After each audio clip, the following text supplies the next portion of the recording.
Assalamualaikum warahmatullahi wabarakatuh. Halo sahabat Sejuta Kisah. Semoga Anda selalu setia bersama kami, channel yang setiap hari selalu menyuguhkan cerita-cerita misteri yang menarik. Dan kali ini kami sudah menyiapkan sebuah kisah nyata misteri yang berjudul Mbah Mojo Geni.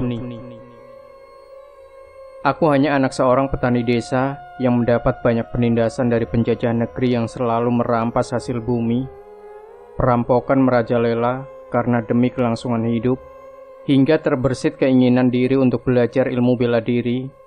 Dari padepokan aku belajar ilmu silat yang hanya mengandalkan penepakan luar atau yang dikenal dengan sebutan jurus.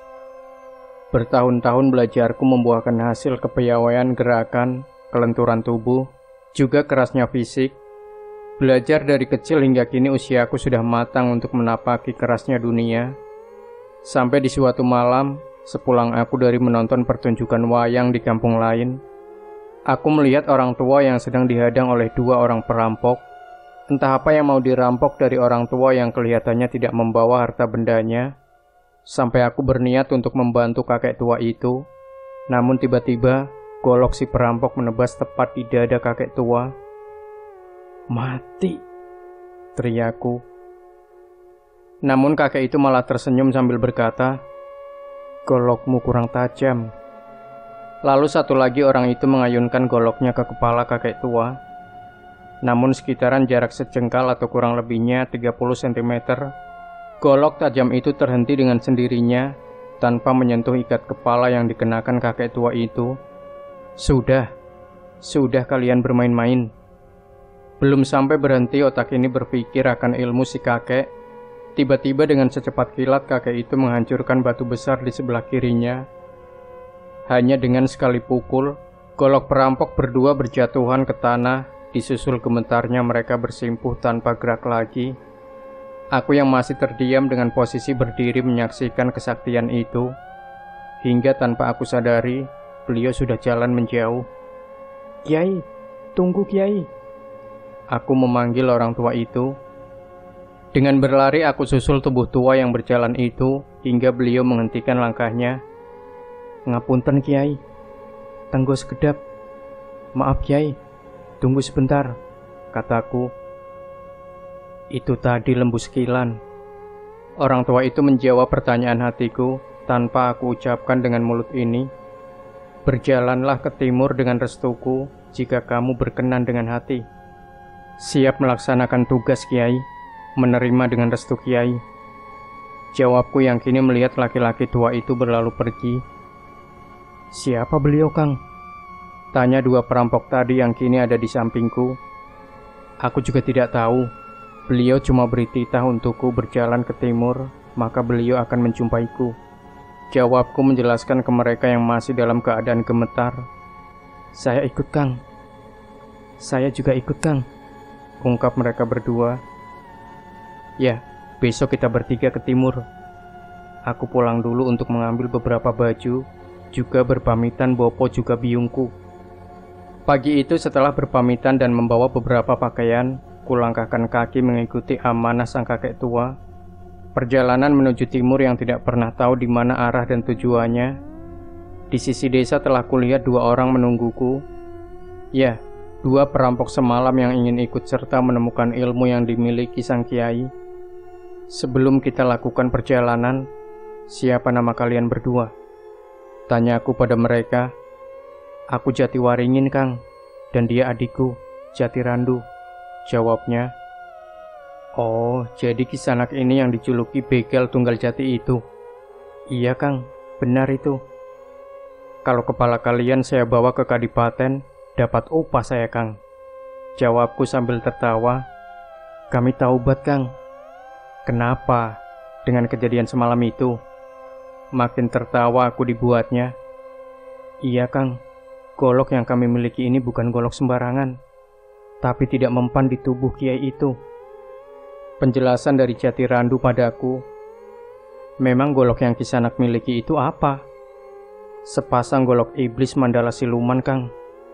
Sebuah pasang golok yang sangat diminati oleh para pendekar golongan hitam. Pantas mereka menjadi perampok karena memiliki gaman atau pusaka sakti. Namun pusaka yang mereka miliki ini tak mampu menggores orang tua sakti itu. Betapa dahsyatnya ilmu lembu sekilan yang beliau miliki. Karena golok kami tak sanggup menembus perisai gaib kiai itu, kami putuskan untuk menjadi murid beliau dan bertaubat, Kang. Penjelasan Jatiwaringin padaku. Ya sudah, mari kita jalan. Yang perlu kita ingat, di atas langit masih ada langit. Jangan berpuas diri dengan apa yang kita miliki saat ini. Belum tentu itu yang terbaik. Iya, Kang. Mari kita mulai perjalanan. Kami bertiga melangkah mencari sumber ilmu yang tidak pernah tahu di mana letaknya.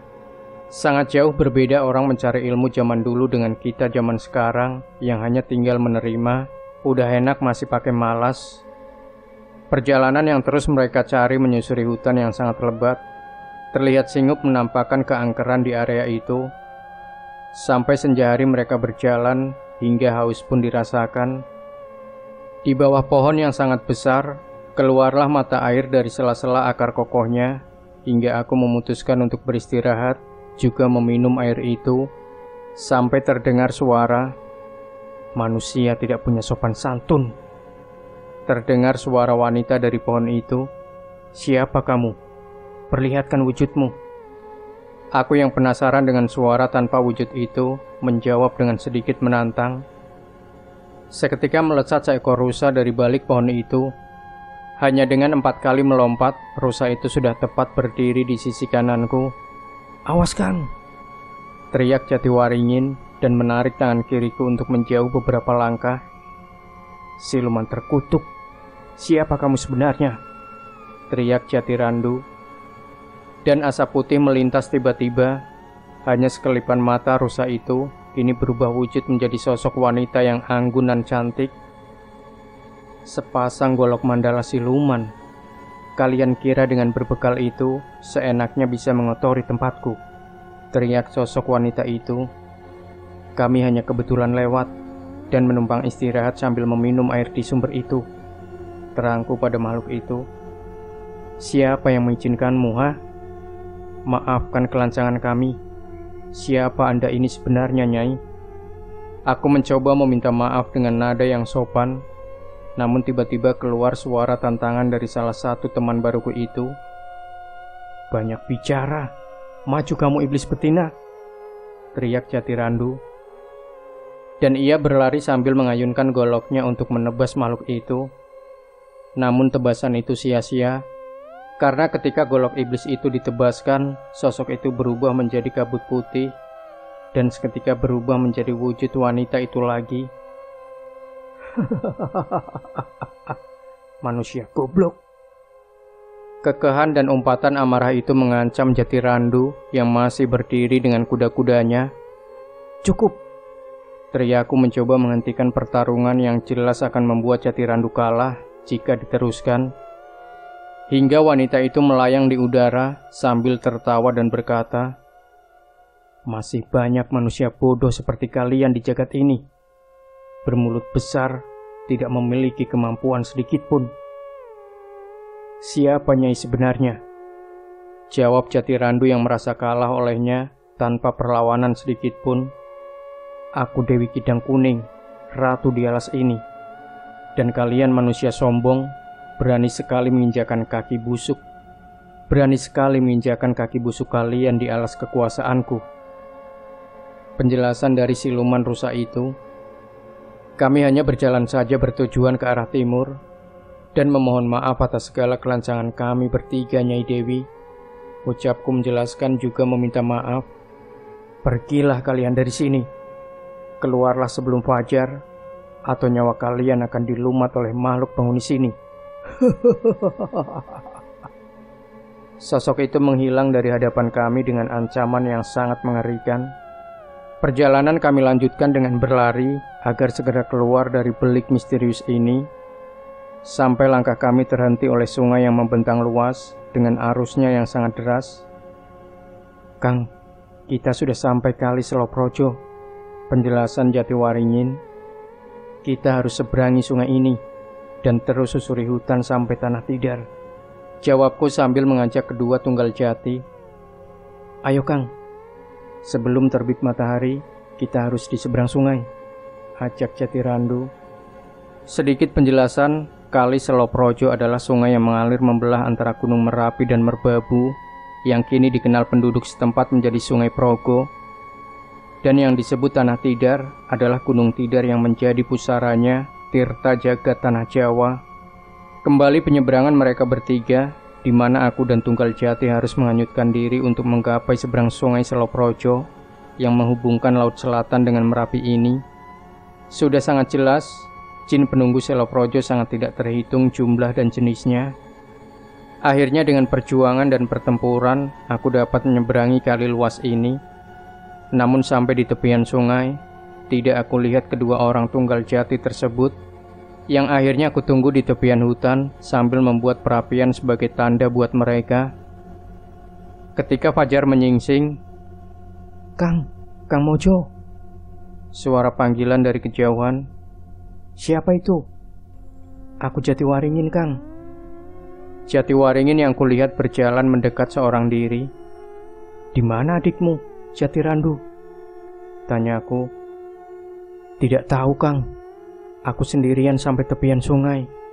Lalu aku lihat asap hingga aku mengikuti sampai sini. Penjelasannya. Kini hanya tinggal Jatirandu yang belum sampai. Entah dia selamat atau tidak mengarungi Sungai Seloprojo yang penuh akan dedemit itu. Kami menunggu sampai siang hari sambil membakar pisang yang kami temukan. Karena hanya menemukan pisang yang belum masak, makanya mereka bakar untuk dimakan. Bagaimana kalau kita susuri sungai sambil mencari adik saya, Kang? Ucap Jatiwaringin padaku. Ya, mari Kang kita cari Jatirandu sambil mencari jalan keluar. Lalu kami berdua menyusuri tepian sungai sambil mencari. Sesekali juga meneriakkan nama Jatirandu. Sampai senja hari pun tiba. Langit temaram terlihat cahaya warna jingga di ujung cakrawala bagian barat. Sampai akhirnya kami melewati sebuah desa di atas tebing sungai. Sayup-sayup terdengar lantunan gending gamelan di sebuah rumah warga yang berpelataran luas. Riuh berkumpulnya seluruh warga desa yang menyaksikan ledek yang menari itu. Ini desa manusia apa lelembut ya, Kang? Tanyaku penuh keraguan sama Jatiwaringin. Alah, sudahlah, Kang. Kita lihat saja mereka semua itu manusia apa dedemit alas ini. Jawaban dari Jatiwaringin. Menyeberangi Sungai Seloprojo dan menaklukkan segala jenis jin juga lelembut penunggu Sungai Progo. Aku sudah mencapai seberangan sungai yang disusul oleh Jatiwaringin. Derasnya arus sungai membuat hilangnya Jatirandu saat ini, dan kami putuskan menyusuri sungai untuk mencarinya. Sampai tiba di bawah desa yang sedang mengadakan pertunjukan tari ledek. Antara yakin dan tidak, di tengah alas ini ada sebuah desa. Kami berjalan memasuki kerumunan itu dan melihat Among memainkan gamelan. Juga ada tempat wanita yang menari ditonton oleh seluruh warga desa. Sampai kami ditegur oleh seseorang. Kisanak, selamat datang di desa Sangan Budur. Seorang perangkat desa yang menegur juga mengucapkan selamat datang. Terima kasih banyak, Yai, sudah diterima ke alam desa sini, jawabku. Mari mampir Kisanak. Ajak bayan desa itu mengajak kami ke dalam rumahnya. Dan ternyata di dalam rumah itu sangat banyak orang yang sedang merawat Jatirandu. Loh, itu saudara saya Sinuwun, ucap Jatiwaringin kepada pemimpin desa tadi. Iya, Kisanak ini ditemukan di tepi Sungai Seloprojo, jawab bayan desa itu. Bayan dalam istilah sekarang itu perangkat desa yang menjabat sebagai wakil kepala desa. Jatirandu ditemukan dalam keadaan pingsan di hulu sungai, lalu dibawa oleh warga desa yang kebetulan sedang mengadakan syukuran panen desa yang melimpah ruah. Dan di area situ, rata-rata petani palawija yang bekerja di perkebunan milik pemerintah keraton yang dipegang oleh kolonial Belanda di masa itu. Perkebunan pala sekarang dikenal dengan kebun polo. Mungkin warga sekitar akan paham dan tahu daerah ini yang masih berada di Tanah Tidar. Keesokan harinya, setelah Jatirandu sudah dalam keadaan pulih, kami bertiga kembali melanjutkan perjalanan menapaki belantara alas Gelanggelang, Magelang, yang masih menjadi hutan belantara waktu itu. Era ini masih menjadi kawasan hutan belantara. Yang mau mengetahui sejarah berdirinya kota Magelang, silahkan untuk cari kisahnya. Selanjutnya di pengembaraan kami bertiga, saat menapaki perbukitan di malam itu, kembali kami bertiga dihadang oleh makhluk tinggi besar dengan wajah menyeramkan. Taring yang sangar menjadi gading di sela bibir besarnya, mata yang merah melotot, badan berkulit hitam dan dipenuhi bulu seperti beruk gunung, dengan hanya mengenakan selembar kulit pohon tua untuk menutupi bagian auratnya. Suara yang serak menyeramkan itu mulai tertawa dan berkata, "Anak manusia, akan kujadikan kalian makan malamku." Makhluk jenis genderuwo ini menghadang perjalanan kami bertiga. Dengan cakarnya dia menggaruk-garuk rambut gimbalnya. "Siapa Kisanak? Kami hanya mau melanjutkan perjalanan dan sekedar lewat di daerah bumi tidar ini." Penjelasan Jatiwaringin kepada raksasa berbulu itu, "Aku utusan Kiai Semar, sesepuh tidar. Jika kalian melewati area sini, maka kalian akan jadi makan malamku." Kiai Semar sudah tertunduk oleh Kanjeng Kiai Subakir, juga Kanjeng Kiai Jangkung. Kami sanak cucunya hanya melakukan perjalanan ke arah timur, hingga makhluk itu tertawa dan angin meniup di sekitaran area itu. Dengan aku mengucapkan 2 buah nama itu, seketika genderuwo hitam itu menghilang, seakan takut mendengar 2 nama Kanjeng Kiai tersebut. Perjalanan 3 sahabat ini masih sangat jauh, hingga banyaknya peristiwa yang mereka lalui. Sementara keberadaan kakek sakti itu belum juga ditemukan. Penelusuran tanah demi tanah yang angker juga penuh prahara selalu mudah mereka lalui, seakan perjalanan mereka bertiga sudah diridhoi atau mendapat perlindungan khusus dari Tuhan. Tanah tidar mereka lalui dan terus menyusuri angkernya alas gelanggelang. Kini mereka memasuki sebuah desa yang dilanda pagebluk. Gagalnya panen, tanah kering tandus, rakyat yang dilanda kelaparan. Siang yang menyengat membakar bumi, angin yang berhembus meniupkan debu juga ranting-ranting kering. Kenapa di sini tanah begitu kering, sementara kita baru saja keluar dari lebatnya hutan?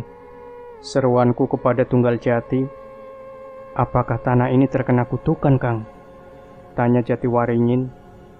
"Sepertinya ada yang tidak beres dengan bumi yang kita pijak ini, Kang." Jatirandu ikut membahas perhara ini. "Sebaiknya kita segera mencari sumber air agar tidak terpanggang di bumi tandus ini, Kang," ajakku kepada mereka berdua. Sampai jauh menapaki tandusnya tanah yang membelah karena panas, kami melalui sebuah desa yang hampir semua penduduknya dilanda kelaparan. Mayat bergelimpangan di pelataran rumah, ruak burung gagak banyak berputar-putar di angkasa, hingga ada sebuah anak kecil kurus kering tanpa daya tenaga merangkak ke arah bumi. "Lapar, haus." Rintihan itu sampai akhirnya debu berembus dari nafas terakhir bocah itu. "Mati dia, Kang," ucap Jatirandu yang mengecek nadi bocah itu. "Ini pagebluk dari mana? Sampai begini keadaan negeri." Mengibahku pada mereka yang nanar menyaksikan semua ini. "Kita bergegas bergerak, Kang, sebelum mati kehausan seperti mereka," ajak Jatiwaringin. Kita jalan. Setelah menemui mata air, bawa ke sini untuk manusia yang masih hidup. Sampai di tengah perjalanan, kami menemukan sebuah candi yang mengeluarkan air panas dan berbau belerang, seakan seperti sebuah pemandian yang ditinggalkan di masa itu. Nama daerah ini kini dikenal dengan Candi Umbul, menjadi tempat wisata di saat ini. Menurut sejarah yang saya tahu, tempat ini merupakan tempat pemandian putri raja dari kerajaan Mataram kuno. Selain itu, pemandian ini juga untuk ritual kesatria Mataram. Hingga di sini kami mencari air yang bisa diminum, tapi tidak ada. Yang ada hanya 2 buah kolam berisi air mendidih karena belerang. Kalian mencari apa ke tanah ini? Sebuah suara yang dibarengi munculnya sesosok putri muda yang sangat cantik. Kami mencari air untuk kehidupan, Kanjeng Ratu. Jawabku yang menyimpulkan wanita ini seperti putri dari sebuah kerajaan. Jangan panggil aku seperti itu. Namaku Enggar Kluwung Ungu, abdi dalam yang diutus dari Keraton Kidul, untuk melihat bumi yang dilanda kegersangan karena sebuah dosa anak manusia. Penjelasan bahwa sosok ini seorang abdi dalam dari kerajaan selatan yang diutus untuk melihat keadaan di bumi ini. Maaf Gusti, siapa gerangan manusia yang melakukan kesalahan itu? Sebuah pertanyaan dari Jatiwaringin yang mewakili pertanyaan kami semua. Ada seorang manusia yang gagal menyelesaikan pertapaannya karena tidak mampu membendung godaan hawa nafsunya sendiri yang menjadikan dampak kemarau di bumi ini sebagai pengganti kesalahannya. Ilmu seperti apa itu hingga kegagalannya berdampak ke seluruh negeri? Tanyaku yang keheranan akan penjelasan itu. Ilmu iblis Betara Karang yang mengharap keabadian hidup dengan persekutuan manusia dengan iblis. Di negeri yang mengalami pagebluk, kemarau panjang, kelaparan, hingga matinya penduduk di bumi timur alas gelang-gelang ini, kami yang menemukan sebuah candi dengan sumber mata air panas serasa sia-sia karena air yang mengandung belerang itu tidak dapat diminum, hingga munculnya Dayang Enggar Kluwung Ungu yang menceritakan bencana yang melanda negeri ini. Bagaimana kami menemukan air agar bisa kami minum dan menyelamatkan penduduk yang lain, Gusti Putri? Tanyaku kepada sosok itu. Akan kutolong niat mulia kalian bertiga. Seketika dia mencabut sebuah sindik konde yang melekat di rambutnya dan mencelupkan ke satu kolam air panas yang bercampur belerang itu. Seketika menjadi air yang sejuk, jernih dan bisa diminum. Minumlah dan bawa sebagian air dari sini untuk kehidupan rakyat, ucapnya. Terima kasih Gusti Putri, ucapku atas pertolongannya. Berterima kasihlah kepada Tuhan yang memberikan air kehidupan itu. Lanjutkan langkah kalian bertiga sampai ke bukit di timur negeri ini. Ucapan terakhir pertemuanku dengan Dayang Enggar Kluwung Ungu sampai dia menghilang digantikan dengan hembusan angin yang menghantarkan bau yang sangat wangi. Singkat cerita, kami kembali menapakkan kaki di bukit yang gersang dan menemukan si kakek tua sakti sedang melakukan semedi atau bertapa. Cukup lama kami bertiga menunggu, sekitar 3 minggu lamanya. Baru beliau menghentikan lelakunya yang sebelumnya terlihat sinar berwarna putih masuk ke tubuhnya yang turun dari atas langit. Sudah cukup lama aku menunggu perjalananmu, ucap Kiai Sakti itu. Iya Kiai, banyak prahara yang saya jalani di dalam perjalanan itu, ucapku menjelaskan tentang semua perjalanan yang kami alami selama ini. Ya, mengertilah. Besok kalian semua menyaksikan bumi sini bakal kembali subur dan makmur, kecukupan dengan segala hasil bumi. Siap menyaksikan itu, Kiai. Keesokan harinya, kami bertiga mengikuti langkah sang Kiai turun ke bukit, mencari sebuah batu, dan berdoa di sana hingga keluarlah mata air yang deras dan jernih. Setelah usai, baru Kiai Sakti itu mengucapkan kalimat, "Ini sumber kehidupan Tirta Jaya." Di sini saat ini menjadi sebuah desa yang sangat subur, dengan panen yang melimpah, peternakan ikan yang sangat bagus. Nama desa ini dikenal dengan Desa Tirto. Setelah beberapa hari kami kembali ke pesanggrahan beliau, dan memulai penggemblengan raga juga kebatinan. Dimulai dengan mandi di Sendang Tirta di malam Selasa Kliwon, dan memulai pengamalan puasa ngidang selama 3 hari, dilanjut dengan puasa mutih 7 hari. Selesai sholat fardu diamalkan ilmu lembu sekilan. Jadi Mbah Mojo dan Tunggal Jati dibaiat ke Muslim. Sebelumnya mereka bertiga adalah orang yang tidak mengerti ajaran ilmu Tuhan. Ilmu lembu sekilan yang terwariskan oleh Kiai itu sudah mereka dapati dengan pesan yang mesti dibawa. Kalian semua jika jadi manusia, maka jadilah manusia yang berbudi luhur, menyembah berpasrah diri kehadirat Tuhan. Sakti bukan ukuran ilmu, namun jadilah kesatrianya Tuhan, bertunduk terhadap kelemah lembutan, mengayomi semua yang hidup. Namun belum selesai perjalanan keilmuan Mbah Mojo Geni dan Tunggal Jati dengan ilmu lembu sekilan, mereka akan tetap mencari jati diri dengan ilmu lainnya. Pertarunganku dengan Kinandru Braholo yang berlangsung selama 3 hari 3 malam, tidak ada kemenangan atau kekalahan. Kasakten Aji Barang sudah semaksimal mungkin dikerahkan, hingga berkali-kali perubahan wujud Kinandru menjadi sebuah buto raksasa pun tidak terelakkan, karena ia memiliki ilmu sakti buto Braholo Ijo, pukulan Aji Lebur Saketi yang bisa membakar jiwa manusia, seakan sama sekali tidak bisa menembus pertahanan Tameng Wojo yang Kinandru miliki. Sampai perkelahian di tengah belantara yang disaksikan oleh para lelembut penunggu Urat Sewu hanya membuahkan lelah di keduanya, hingga Kinandru Braholo menghentikan perkelahian, lalu menyuruhku pergi dan kembali setelah memiliki ilmu sakti yang lebih mumpuni. Kesaktian apa lagi yang mesti aku gali? Sebuah tanya yang membuat keresahan batin. Mulai ku tinggalkan negeri barat dan 2 sahabatku tunggal jati di Gua Selarong bersama para kiai dan laskar pejuang. Sungguh kegelisahan itu membuatku sangat menyelimuti hati, dan sebuah suara terdengar menuntun, "Jika kamu ingin sebuah mantra aji sakti tanpa tanding, maka ikut denganku." Suara wanita tanpa wujud. "Siapa, Nyai? Silahkan mewujud di hadapanku," jawabku yang kebingungan. "Kisanak, kamu harus memiliki keteguhan hati. Jangan terlena dengan kesedihan yang dibisikkan setan yang sebangsa denganku. Mereka hanya mampu mengikiskan keimanan, juga memberi keresahan hati." Hingga sebuah kabut melintas, lalu sesosok putri dari negeri gaib itu berwujud. "Nyai Dewi," ucapku terkejut karena yang muncul di hadapanku ini ternyata Dayang Enggar Kluwung Ungu. "Ikutlah bersamaku, Kisanak. Aku akan mengantarkan engkau ke sebuah tempat untuk lelaku." "Saya akan ikut kemana Nyai Dewi pergi. Tunjukkan pada aku tempat itu." Ku ikuti langkahnya yang hanya memberikan suara melalui pendengaran gaib yang disebut telepati. Arahan itu menyuruhku untuk menginjakkan kaki di Gunung Lawu, di sebuah goa yang berbentuk seperti sumur. Aku melakukan hening lelaku pertapaan di sumur Jalatunda sampai mendapati ilham.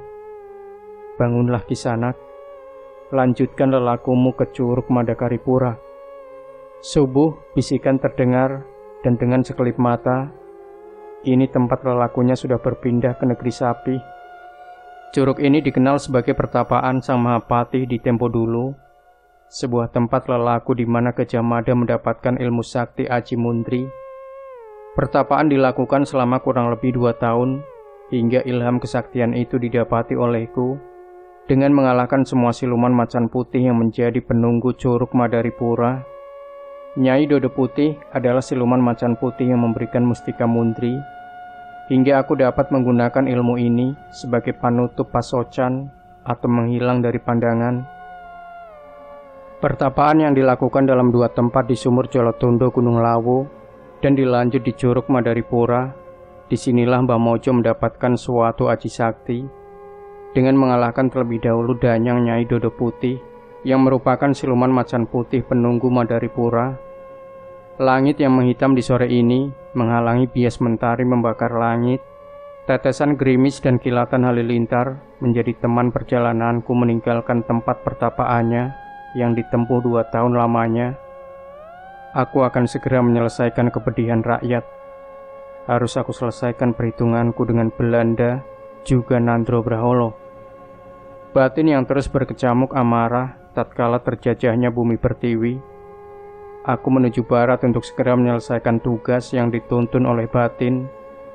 Namun kusempatkan dulu ke Sendang Tirtajaya untuk mandi, membasuh diri setelah pengamalan lelaku. Setiba pertanahan negeri timur alas gelanggang, tanah yang dulu dilanda kemarau panjang telah berangsur membaik. Persawahan yang tandus terlihat menghijau dengan bibit padi yang digarap oleh penduduk. Jalan berdebu itu kini rumput liar mulai tumbuh. Banyak penduduk yang datang dan tinggal di area sumber air kehidupan. Kijang liar yang minum di sumber air itu melangkah lari menjauh saat mendengar langkah kakiku yang mendekati sumber mata air Tirtajaya. Kubasuhkan muka sambil berdoa untuk bersuci, lalu berendam ke dalam kolam itu. Tunduk terhadap hawa nafsu angkara murka hanya menumbuhkan kegelapan dalam hati. ucap kakek tua sakti yang sudah menunggu berdiri di tepian kolam. Kiai, ucapku, genapilah pertapaanmu sampai 10 tahun lamanya. Bakal aku turunkan ilmu merah, ilmu segara geni. Siap mengikuti bimbingan Kiai, mohon berikan restunya. Lalu kuikuti langkah kakek itu menuju pesanggerahannya di atas bukit. Malam itu setelah bermunajat kepada Tuhan Yang Maha Esa, aku mendengarkan penjelasan kesepuhan dari beliau, juga tata cara lelakunya mendapatkan ajian segoro geni. Ilmu ini sebenarnya ilmu yang diminati oleh pendekar tanding golongan hitam. Sebenarnya ilmu ini hampir sama kegunaannya dengan aji lebur saketi. Beda pengamalan juga cara lelakunya. Ilmu hitam itu bakal musnah melawan ilmu merah, kata si kakek. Dawuh Kiai, bermeditasilah selama melakukan puasa selama 3 hari, dimulai Anggoro Asih. Yang dimaksud dengan Anggoro Asih itu hari Selasa Kliwon, menurut primbon Jawa kuno. Niat ingsun amate ajian segoro geni, dijabahi marang Gusti kang anggodo geni, amarga ingsun anyekseni, sira kang kasebut ratuning geni, sira kang kasebut jagate geni, sira kang kasebut segorone geni, ratunira ratuning geni, jagatnira jagat geni, segoronira segoro geni. Amalan itu diturunkan oleh gurunya, ilmu merah yang tidak seharusnya dimiliki oleh pendekar golongan putih. Tapi ilmu tenaga dalam yang memiliki telapak api ini akan menjadi ilmu kesempurnaan dengan gabungan aji lebur saketi. Hasilnya akan tanpa tanding untuk menghanguskan jiwa musuh. Sempurnakan ilmu ini dengan bertapa berata di dalam Gua Langse. Puasa pati geni selama menjalankan amalan ini. Di dalam Gua Langselah pertapaan itu dijalani selama 10 tahun lamanya. Mbah Mojogeni melakukan pertapaan mantek aji di Gua Langse. Bagi yang belum tahu, letak Gua Langse itu terletak di tebing pantai Parangtritis, Yogyakarta. Pertapaan selama 10 tahun yang dibarengi dengan puasa pati geni di dalam Gua Langse. Mbah Mojo harus mendapatkan ajian segoro geni, ilmu merah yang sakti untuk penyatuan ilmu yang sudah beliau miliki. Malam itu deburan ombak pantai selatan yang menghantam karang seakan getarkan dinding gua yang menjadi tempatku melakukan lelaku. Gemerincing sebuah kelinting terdengar, dibarengi oleh bunyi telapak kaki kuda, hingga silonya mata hati ini melihat sebuah kereta kencana milik Kanjeng Ratu Kidul menghampiri. Bangun anak manusia, sudah menuju ujung usai pertapaanmu. Kanjeng Ratu, ucapku, anakku, apa yang kamu kehendaki, maka akan aku kabulkan dengan restuku juga. Semua ratu penguasa samudra yang ke seluruh luasnya bumi. Sembah saya Kanjeng Ratu, mengucapkan keluasan maaf yang ada di dalam hati. Mengucapkan keluasan maaf yang ada dalam hati, bila hanya menginginkan kedikdayaan aji segoro geni. Kurestui anakku. Sebuah restu yang didapat dari Ratu Penunggu Laut Selatan hingga menghadiahkan ilmu sakti ajian segoro geni. Hingga datang sang kakek tua membangunkanku. Assalamualaikum. Assalamualaikum. Assalamualaikum. Bangun. Sudah saatnya kamu memulai hidup yang berkobar layaknya api. Salam yang mengumandang di telingaku hingga membangunkanku dari sebuah lelaku yang bertanda sudah selesainya tugasku mengemban amanah sang guru. Kubuka mata pelan dan kulihat kakek itu meminumkan air ke mulutku dari sebuah cawan tanah yang berwarna coklat terbakar. Kiai, suaraku yang masih terdengar susah untuk mengucapkan sebuah kalimat. Lalu aku jatuh terpingsan beberapa saat, sampai aku kembali terjaga dengan melihat si kakek menyiapkan makan untuk bertanda selesainya puasaku. Saat aku terbangun dan melihat keluar, hamparan samudra lautan dan luas itu berkobar layaknya hamparan api yang berkobar. Semua kembali normal setelah 1 minggu berlalu. Ingin aku segera tuntaskan kepedihan penduduk negeri ini, menyudahi peperangan yang terjadi berabad-abad lamanya. tanah pertiwi tercengkram tangan penjajah, terlintas ingatanku dengan Ki Nandru Braholo, pengkhianat bangsa itu. Karena saking menahan luka hati membayangkan kesengsaraan rakyat, kupukulkan telapak tanganku di sebuah pohon yang besar, seketika roboh dan terbakar. Singkat cerita, aku dengar restu dari guru si kakek tua kembali ke alas Urat Sewu untuk mencari Ki Nandru Braholo. Pertempuran itu tidak terelakkan lagi, namun pertempuran yang sangat susah itu hingga berlangsung berhari-hari. Karena ketika Ki Nandru tergeletak mati, dia dapat hidup kembali melakukan perkelahian dengan berbagai perubahan wujud seperti buto raksasa, sampai di titik terakhirku menggabungkan 3 keilmuan Aji Skorogeni, Aji Lebur Saketi, Aji Muntri, dengan panglimunan yang tidak terlihat di mata Ki Nandru Braholo.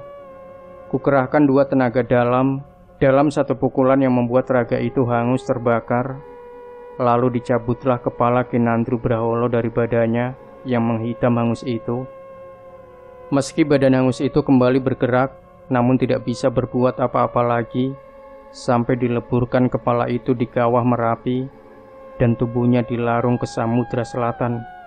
Perjuangan akan terus berlanjut sampai kaki penjajah melangkah pergi dari tanah pertiwi. Sangat panjang perjuanganku, tidak akan terhenti sampai akhir hayat. Aku yang dikenal dengan julukan Mbah Mojogeni, pahlawan negeri pertiwi yang dihilangkan namanya oleh sejarah, karena rombakan komunis yang tidak pernah mencintai Laskar Ulama Nusantara. Aku tidak membutuhkan rangkaian melati di makamku, tapi aku sudah mewangi di sisi Tuhan yang Maha Kuasa atas segala bimbingan dan petunjuk guruku, si kakek tua yang dikenal dengan nama Kiai Cakragaska atau Sunan Geseng. Namun beliau pejuang di masa itu. Saya tidak menuntut semua suka dengan kisah saya. Saya hanya perlu mengingatkan kita yang saat ini berdiri di tanah dengan kesombongan. Selalu ingatlah, tanpa perjuangan moyang kita di masa lalu, tidak akan terjadi masa yang jauh lebih nyaman ketimbang masa itu. Masihkah berkeluh kesah di atas bumi ini? Pejuang memikirkan kehidupan kita di masa sekarang. Kenapa kita lalai memberi doa untuk ketenangan beliau yang menghantarkan nyawa untuk kita? Demikian sahabat Sejuta Kisah, jangan lupa berikan komentar Anda, like, share video ini, subscribe channel Sejuta Kisah, dan kembali nantikan cerita-cerita misteri terbaru dari kami. Wassalamualaikum warahmatullahi wabarakatuh.